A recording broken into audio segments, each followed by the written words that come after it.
Olá, olá, olá pessoal. Vamos explicar aqui uma situação em barulho de direção hidráulica, certo? Esse aqui é o famoso reservatório, né? Da reserva do óleo hidráulico da direção. Se você está com aquele barulho horrível em sua direção, que você testa a direção para um lado, ela fica.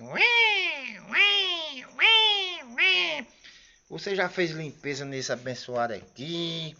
Já drenou o óleo velho, botou um óleo novo e não resolveu a situação? Olha ali o que pode ser.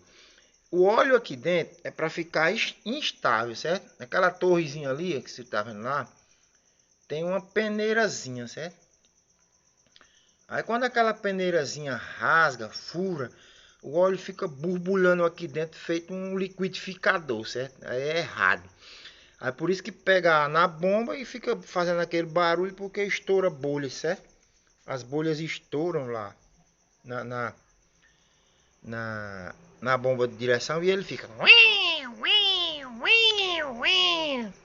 Pronto, minha amiga, você fez limpeza no sistema, drenou o óleo velho, aí não resolveu a situação.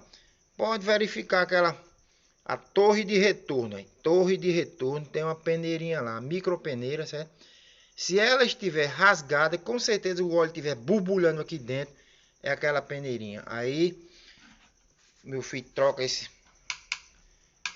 reservatório, né, de óleo, trocou, botou no lugar, fez os procedimentos de extração de ar, né, que é estressar a direção, digamos assim, 8 vezes para a direita e 8 vezes para a esquerda.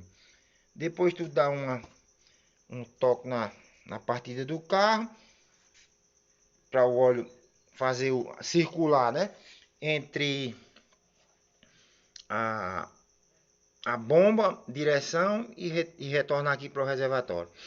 Depois tu tira a tampa, completa, funciona o carro e estressa a direção novamente.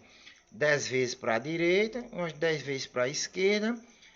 Completou o óleo e tchau, mamãe. Resolvi seu problema de gato na bomba de direção, ok? Valeu, um grande abraço. E não esqueça, deixe o seu like, compartilhe esse vídeo se ele te ajudou. Valeu, um grande abraço.